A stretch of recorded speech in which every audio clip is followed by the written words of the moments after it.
Tsara ilay balika ka tena tsara be, mamiratra be mihitsy fa nalika izy manao devoir ary tena milamina tsara mihitsy izy.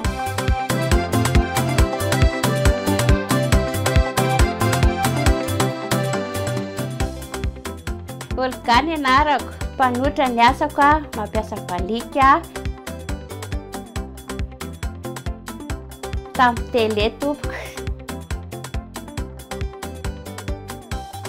Homme 60.